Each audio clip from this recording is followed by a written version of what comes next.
بسم اللہ الرحمن الرحیم الحمد للہ رب العالمین والصلاة والسلام علی سید المرسلین وعلی آلہ واصحابہ اجمعین۔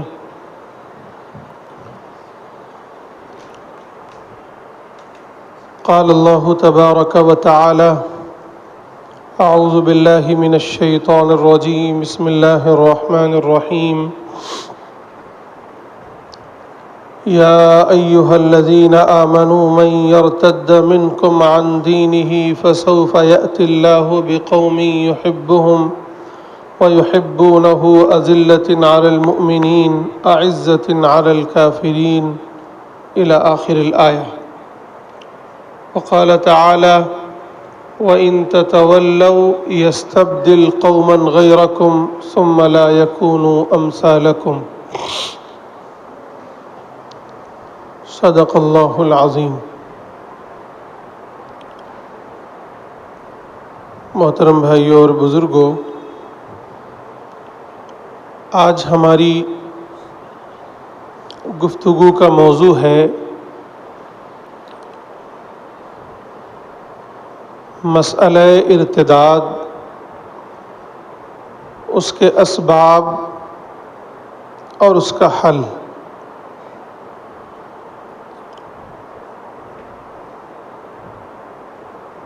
اس وقت امت مسلمہ کو ایک خاص مسئلہ یا ایک خاص فتنہ درپیش ہے، اور وہ فتنہ ہے ارتداد کا۔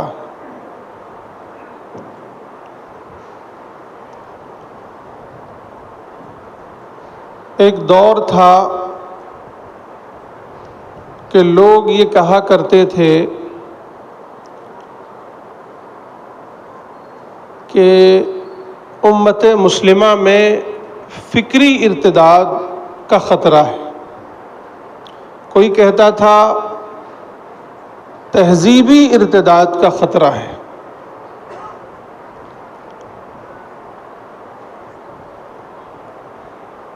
لیکن آج یہ بات ہر شخص محسوس کر رہا ہے کہ اب نئی نسل کو باقاعدہ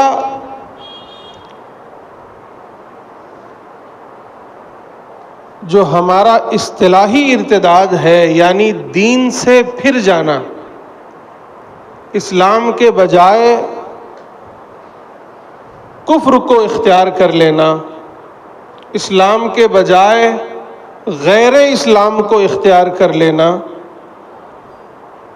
یہ بالکل ہر شخص اس کو محسوس کر سکتا ہے۔ یہ فتنہ درپیش ہے۔ اس کے خطرات تو تقریباً پچھلی 2 صدیوں سے محسوس ہو رہے تھے،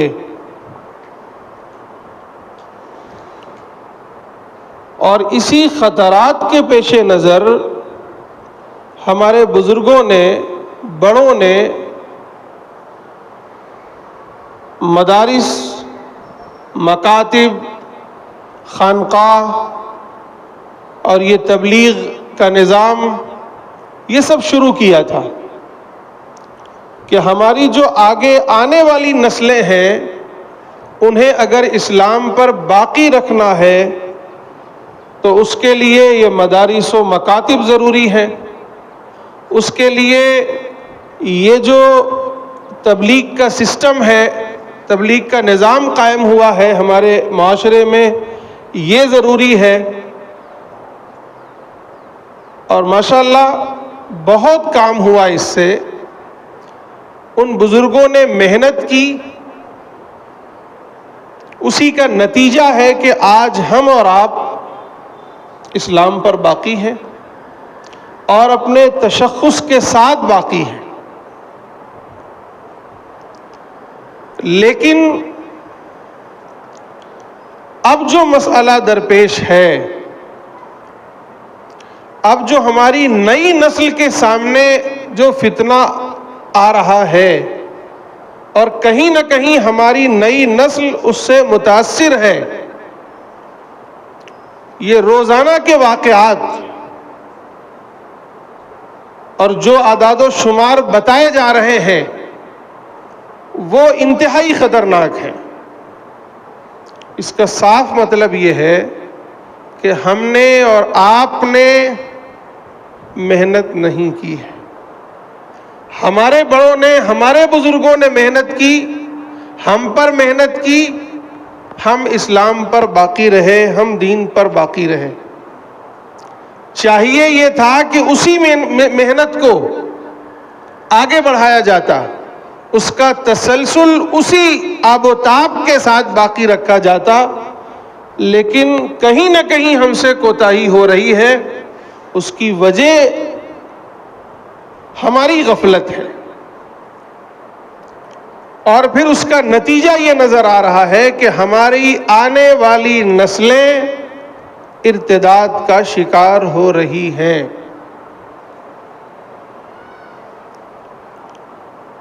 ایک طرف ہمارے نوجوانوں کا حال یہ ہے کہ بڑی تعداد میں دین سے، دینی تعلیمات سے، دینی فرائض سے برگشتہ ہوتے جا رہے ہیں۔ ان کے ذہن مطمئن نہیں ہیں۔ بڑی تعداد میں جو جدید تعلیم یافتہ طبقہ ہے وہ غیر اسلامی تہذیبوں سے، غیر اسلامی فکروں سے متاثر ہو رہا ہے، اور اسلام کے جو فرائض ہیں، اسلامی عقائد ہیں، یا یہ کہ جو اسلام کی تعلیمات ہیں، اس کے بارے میں شک و شبے میں مبتلا ہوتا جا رہا ہے۔ اور جو عملی صورتحال ہے اس سے ہم سب واقف ہیں کہ ہمارے سماج میں ہمارے نوجوان، کتنے ایسے نوجوان ہیں جو رات رات نشے میں دھت پتہ نہیں کیا کیا کرتے رہتے ہیں۔ وہ تمام علاقے جو ہمارے علاقے کہلاتے ہیں، مسلمانوں کے علاقے کہلاتے ہیں، وہاں نشے کا کاروبار، نشے کی عادت، نشے کا پورا چلن ایسا ہے کہ آپ اندازہ نہیں کر سکتے۔ اور جب انسان نشے کا عادی ہو جائے تو پھر گویا ام الخبائث کو اس نے اپنا لیا۔ اب وہ ساری دھیرے دھیرے بیماریاں، ساری خرابیاں اس کے اندر آنی شروع ہو جاتی ہیں، اور نتیجہ یہ ہوتا ہے کہ وہ کہیں نہ کہیں اپنی دنیا بھی برباد کرتا ہے اور آخرت بھی برباد کرتا ہے۔ آئے دن سننے میں آ رہا ہے کہ اس علاقے میں کچھ لوگ مرتد ہوئے، اس علاقے میں کچھ لوگ مرتد ہوئے، کچھ لوگوں نے کسی اور کو نبی ماننا شروع کر دیا، تو کسی اور کو مہدی ماننا شروع کر دیا، تو کسی کو عیسیٰ مسیح ماننا شروع کر دیا۔ اس طرح کی خبریں آ رہی ہیں۔ میں کسی کا نام نہیں لوں گا، بلا وجہ کسی کی شہرت کیوں کی جائے، لیکن یہ جو حالات ہیں اس سے آپ واقف ہیں۔ اور پھر دوسری طرف ہماری جو بچیاں ہیں ان کے جو واقعات سامنے آ رہے ہیں، باقاعدہ ارتداد کے واقعات، دین سے پھر جانے کے واقعات،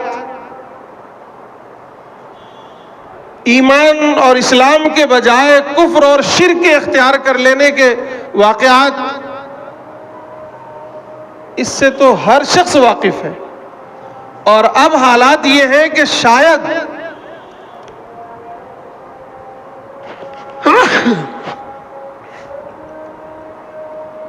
کوئی علاقہ ایسا ہو جہاں یہ واقعات نہ ہو رہے۔ دیندار گھرانوں میں یہ واقعات ہو رہے ہیں۔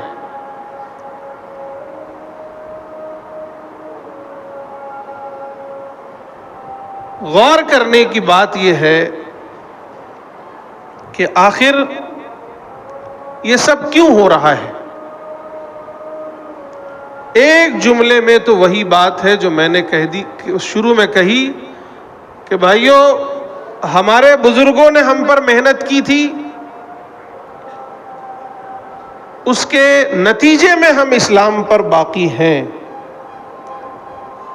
ہم نے محنت میں کوتاہی کی ہے، ہم نے کوشش نہیں کی ہے، ہم نے نئی نسل کو اسلام نہیں سمجھایا ہے، ہم نے نئی نسل پر کوئی محنت ہی نہیں کی ہے، جس کا یہ نتیجہ ہے جو سامنے آ رہا ہے۔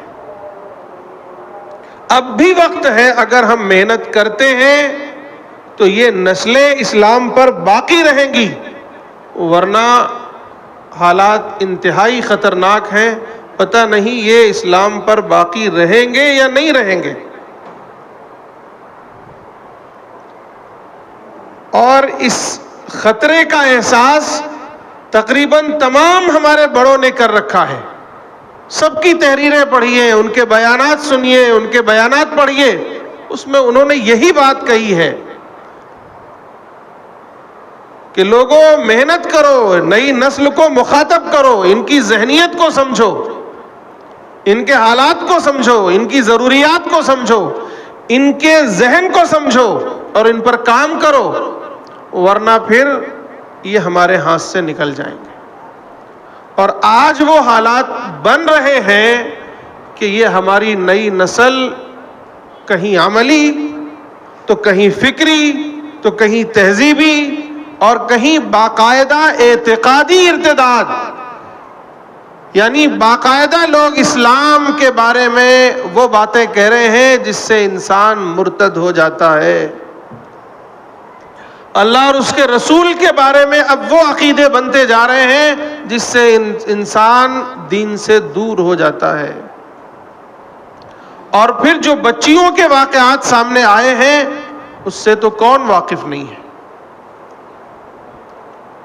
بڑی تعداد ہے، روزانہ کی سطح پر اسلام کو گویا چھوڑ کر، اسلامی احکامات کو چھوڑ کر، اسلامی تہذیب کو چھوڑ کر دوسری تہذیب، دوسرے رسم و رواج اور جو دوسرے عقائد ہیں اسے قبول کیا جا رہا ہے، اسے اپنایا جا رہا ہے۔ بہت سے اسباب ہیں۔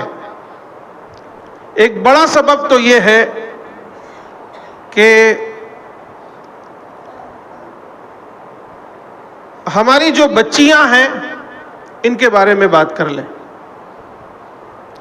ہماری جو بچیاں ہیں، ہمارے سماج میں نکاح کو، شادی کو اتنا مشکل بنا دیا گیا ہے، اتنا مشکل بنا دیا گیا ہے کہ اب گویا اس کے بالمقابل یہ دوسرا آپشن، جسے شادی تو نہیں کہا جا سکتا، یہ زنا ہی ہے، یعنی مسلمانوں کو چھوڑ کر کسی اور کے ساتھ شادی رچا لی جائے، یہ آسان لگنے لگا ہے۔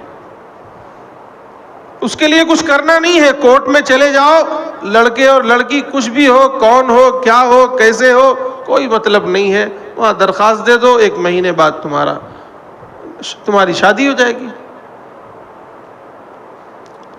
اور یہاں تو حالات یہ ہے کہ یہ سید ہے کہ شیخ ہے کہ انصاری ہے کہ اور خان ہے کہ کیا ہے، پہلے یہ طے کرو، پھر لڑکی گوری ہے کہ کالی ہے اس کا سسٹم سمجھو، پھر پڑھی لکھی ہے، کتنی پڑھی ہے، کیا پڑھی ہے وہ سمجھو، اور پھر خاندان کیسا ہے، کہاں کا خاندان ہے، مالدار ہے کہ نہیں ہے، جہیز ملے گا کہ نہیں ملے گا۔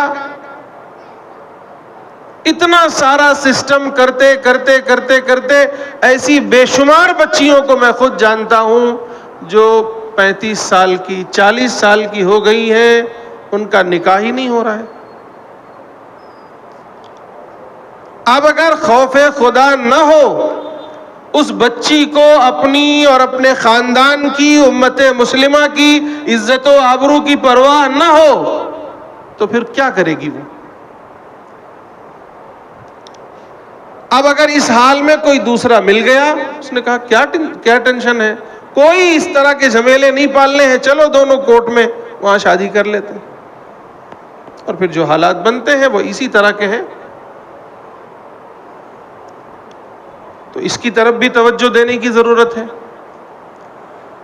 دوسرا اہم سبب یہ ہے کہ ہم اور آپ، ایک وقت تو یہ تھا کہ بچیوں کو بالکل نہیں پڑھایا کرتے تھے لوگ، لیکن اب ماشاءاللہ ایک لہر چلی ہے کہ جس طرح بچوں کو پڑھانا ہے اسی طرح بچیوں کو بھی پڑھانا ہے۔ لیکن اب پڑھانے کی طرف جب ہم بڑھے تو بالکل اندھے بہرے ہو کر بڑھ گئے، یہ نہیں دیکھ رہے ہیں کیسے پڑھانا ہے، کیا پڑھانا ہے، اس کا کیا سسٹم کرنا ہے، اور اس میں ماں باپ کی ذمہ داری کتنی ہے۔ اسکول کے حوالے کر دیا، کالج کے حوالے کر دیا، ٹیوشن کلاسز کے حوالے کر دیا۔ کبھی یہ بھی نہیں پوچھتے کہ بچی جا رہی ہے کہاں جا رہی ہے، اسکول یا کالج کب کا ہے اور کب نکلتی ہے اور پھر کب آتی ہے، کیا لباس پہن کے جا رہی ہے، وہاں جو فنکشن ہوتے ہیں وہ کس طرح کے فنکشن ہوتے ہیں،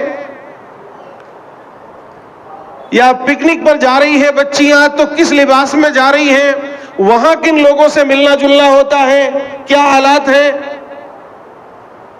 بالکل توجہ نہیں دیتے۔ اسلام نہ بچوں کو پڑھانے سے منع کرتا ہے نہ بچیوں کو۔ اسلام تو وہ دھرم، وہ دین ہے جس نے سب سے پہلی دعوت یہی دی ہے، اقرا، پڑھو۔ پڑھنے سے نہیں روکا ہے، پڑھو، لیکن اپنے رب کے نام سے پڑھو، الٹپ کچھ بھی نہیں پڑھو، شیطانی چیزیں نہ پڑھو بلکہ ربانی چیزیں پڑھو، اپنے رب کے نام سے پڑھو۔ اور پڑھو تو پھر پڑھنے کے کچھ آداب ہیں، کہاں پڑھنا ہے اس کے کچھ آداب ہیں، اور بچے اور بچیاں ہیں تو ان کے کچھ اخلاقی اقدار ہیں، وہ پامال نہیں ہونے چاہیے، کچھ تہذیب ہے وہ پامال نہیں ہونا چاہیے۔ لیکن اپنے ہاں کیا ہے، اب پڑھانے پر ایک ہوڑ لگی ہے تو بس لگی ہے، کبھی نہیں دیکھنے جاتے کالج میں کیا ہو رہا ہے، پڑھائی ہو بھی رہی ہے کہ نہیں ہو رہی ہے۔ اور مخلوط تعلیم چونکہ تقریباً ہر جگہ ہے، خود ہمارے اپنے ادارے تو نہیں ہیں جہاں ہم یہ شرعی اعتبار سے صحیح کر سکیں کہ بھئی بچوں کی تعلیم الگ ہو اور بچیوں کی تعلیم الگ ہو۔ مخلوط تعلیم ہے، اب وہاں جاتے ہیں، آپس میں اختلاط ہوتا ہے، ملنا جلنا ہوتا ہے، پھر وہاں سے عشق و معاشقے شروع ہوتے ہیں اور بات آگے بڑھتی ہے، بات پھر کہیں سے کہیں چلی جاتی ہے۔ پھر ماں باپ کو ہوش اس وقت آتا ہے جب بچی ہاتھ سے نکل چکی ہوتی ہے۔ تو میرے بھائیوں، پڑھائیں بچوں کو، لیکن ماں باپ کی ذمہ داری ہے صرف پیسہ خرچ کر دینا، اچھے کالج اور اسکول میں ڈال دینا، یہی ذمہ داری نہیں ہے، بلکہ ان کی نگرانی رکھنا، ان کے اخلاق کا لحاظ رکھنا، ان کی تہذیب کا لحاظ رکھنا، ان کے لباس کا لحاظ کرنا، ان کے ملنے جلنے والے کون سے بچے ہیں، کیسے بچے ہیں، جہاں وہ جاتے ہیں وہاں کا ماحول کیا ہے، جس راستے سے جاتے ہیں وہاں کا ماحول کیا ہے، یہ ساری چیزیں دیکھنا، سمجھنا، اور پھر اپنی نگرانی میں ان کی تعلیم کو آگے بڑھانا، یہ ہماری ذمہ داری ہے۔ جو تعلیم حاصل کر رہے ہیں اس تعلیم سے، اس سے بڑے بڑے فتنے تو نہیں وجود میں آ رہے ہیں، کہیں ہمارے بچوں کی اخلاقی حالت تو نہیں بگڑ رہی ہے، یہ ساری چیزیں دیکھنا پڑے گا۔ ہم مسلمان ہیں، ہمارا دین اسلام ہے، تو ہمارا دین ہمیں پوری تہذیب سکھاتا ہے، زندگی کا پورا نظام، پورا سسٹم سکھاتا ہے۔ اگر کسی ایسی تعلیم سے یا ایسے کسی ادارے سے یا ایسے کسی بھی عمل سے یا کسی بھی ایکٹیویٹی سے ہمارا دین پامال ہوتا ہے، دین کا کوئی حکم پامال ہوتا ہے، ہماری کوئی تہذیب پامال ہوتی ہے، تو ایسی تعلیم اور ایسی ایکٹیویٹی سے ہمیں پرہیز کرنا چاہیے. اس کا کوئی دوسرا آپشن نکالنا چاہیے.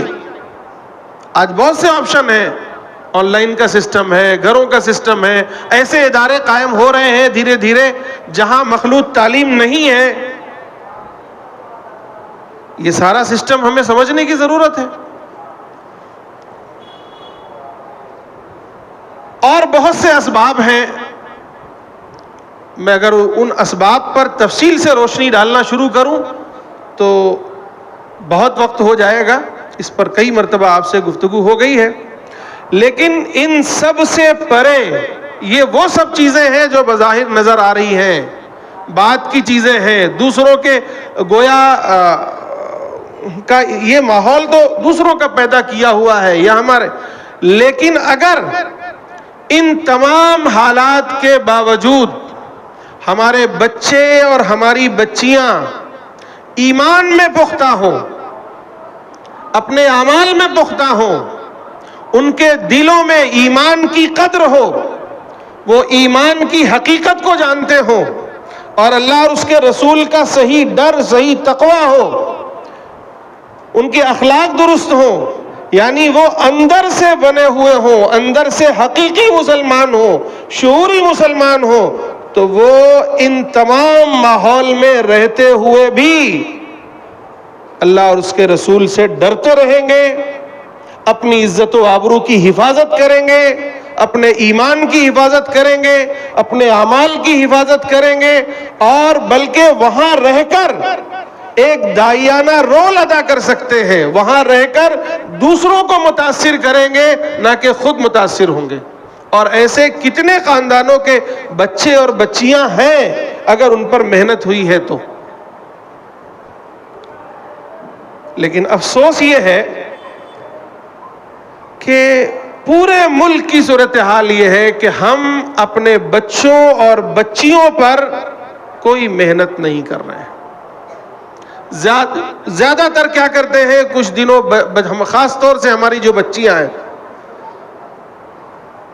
زیادہ سے زیادہ یہ ہوتا ہے کہ کچھ دنوں کے لیے یا کچھ سالوں کے لیے مکتب روانہ کرتے ہیں، بچیاں جاتی ہیں، آتی ہیں، کچھ چیزیں رٹ لیتی ہیں، کچھ چیزیں یاد کر لیتی ہیں، کچھ ناظرہ قرآن یا اردو پڑھنا سیکھ لیتی ہیں، اور پھر جیسے ہی 9، 10 سال، 12 سال کی ہوئی پھر گھر پہ آ جاتی ہیں. ہم ان سے مکتب یا دین پڑھنا پڑھانا چھڑوا دیتے ہیں، اور اس کے بالمقابل کالج برابر جاری ہے، اسکول برابر جاری ہے، ٹیوشن کلاسز برابر جاری ہیں، بازاروں میں جانا برابر جاری ہے، شادی یا کسی اور فنکشن میں جانا برابر جاری ہے، موبائل کا سسٹم برابر ہے، ٹی وی برابر ہے، اخبارات برابر ہیں، محلے کا، بستیوں کا، علاقے کا ماحول برابر وہی ہے. یعنی کوئی چیز بند نہیں ہوئی، بند ہوئی تو صرف ایک چیز، اور وہ کیا ہے؟ دینی تعلیم کا حاصل کرنا، دین کو سمجھنا، دین کو جاننا، دین کا شعور اپنے اندر پیدا کرنا. یہ بند کر دیا ہم نے. اب ذرا مجھے آپ بتائیں کہ جب یہ حالت ہو کہ 10 سال کی بچی یا 12 سال کی بچی صرف دین جانتی ہے، یعنی 12 سال کی بچی کیا دین کو جانے گی، کیا دین کو سمجھے گی؟ قرآن اس نے پڑھا ہے لیکن سمجھا نہیں ہے، رسول کے بارے میں جانا ہے لیکن حقیقت نہیں جانتی کہ رسول کون ہے، اللہ کو نام سنا ہے، اللہ کے بارے میں کچھ جانتی ہے، لیکن اللہ پر ایمان لانا یا کیا ہے نہیں معلوم. ایمان جانتی ہے لیکن ایمان کی حقیقت کیا ہے نہیں معلوم. اسلام کے بارے میں سنتی ہے لیکن اسلام کی اصل تعلیمات کیا ہے نہیں معلوم. حرام کیا ہے، حلال کیا ہے، جائز کیا ہے، ناجائز کیا ہے نہیں معلوم. اور پھر وہ 12 سال کی بچی سے لے کر 25-30 سال کی بچی تک وہ پورا گویا 15 سال ایسے گزرتے ہیں کہ صرف کالج، دنیا کا ماحول، شیطانی ماحول، ٹی وی کا ماحول، موبائل کا ماحول، بازاروں کا ماحول، وہ سب ملتا ہے. یعنی شیطان کی ساری محنتیں اس پر ہوتی ہیں اور ایمان کی، دین کی، نبوی محنت کوئی نہیں ہوتی اس پر. اب ایسی بچی یا ایسا نوجوان، کل کوئی موقع اس کے سامنے آتا ہے کہ ایک طرف دین ہو اور ایک طرف بے دینی ہو، اسے بظاہر فائدہ بے دینی میں نظر آئے تو کیا کرے گا؟ وہ بے دینی کو اختیار کر لے گا. ایک طرف ایمان ہو اور ایک طرف کفر ہو، اور اسے محسوس ہوتا ہے کہ اگر ایمان پر رہیں گے تو میری دنیا برباد ہو جائے گی، ایسا بظاہر لگتا ہے، اور کفر اختیار کر لیں گے تو دنیا بن جائے گی، تو کیا کرتے ہیں؟ کفر اختیار کر لیتے ہیں. اور یہی واقعات ہیں جو ہمارے سماج میں پیش آ رہے ہیں. اس لیے میرے بھائیوں، فرض کے درجے میں ضروری ہے اس وقت کہ ہم اور آپ جس طرح اپنے ایمان کی فکر کرتے ہیں اسی طرح اپنی نئی نسل کے ایمان کی فکر کریں، انہیں دین سمجھائیں، دین بتائیں، ایمان کی حقیقت سمجھائیں، اسلام سمجھائیں، اسلام کی تعلیمات کو ان کے اندر پیوست کریں اور برابر جاری رکھیں. یاد رکھیں، یہ سمجھ لیں، نوٹ کر لیں کہ جب تک تعلیم کا وقت ہے، جب تک کوئی بچہ کالج یا کسی یونیورسٹی میں پڑھے گا، اس وقت تک بچہ دین کو بھی پڑھے گا. کوئی بچی جب تک کسی کالج میں پڑھے گی، کسی ٹیوشن کلاس میں پڑھے گی یا کسی یونیورسٹی میں پڑھے گی، اس وقت تک یہ بچی دین بھی پڑھے گی. یہ طے کر لیں تو انشاءاللہ پھر یہ ارتداد کا خطرہ اپنے آپ ٹل جائے گا. لیکن ضرورت اس بات کی ہے کہ اس کی طرف ہم لوگ متوجہ ہوں، ورنہ تو اللہ تعالی ہمارے محتاج نہیں ہیں. میں نے شروع میں ہی آیت پڑھ دی ہے کہ وَإِن تَتَوَلَّوْا يَسْتَبْدِلْ قَوْمًا غَيْرَكُمْ ثُمَّ لَا يَكُونُوا أَمْثَالَكُمْ. اگر تم دین سے پھرتے ہو تو اللہ تعالیٰ تمہارے محتاج نہیں ہیں، کسی اور کو کھڑا کر دیں گے، دوسری قوموں کو کھڑا کر دیں گے جو دین کو اپنائیں گے، دین پر عمل کریں گے اور دین کی دعوت کو دنیا میں لے کے پھریں گے. تو میرے بھائیوں، آج میری درخواست ہے آپ سے کہ آپ اس کی طرف توجہ کریں، اپنے بچوں اور بچیوں کو اس فتنے سے، ارتداد کی اس لہر سے بچائیں. اللہ تعالیٰ مجھے بھی اور آپ سب کو بھی عمل کی توفیق نصیب فرمائے.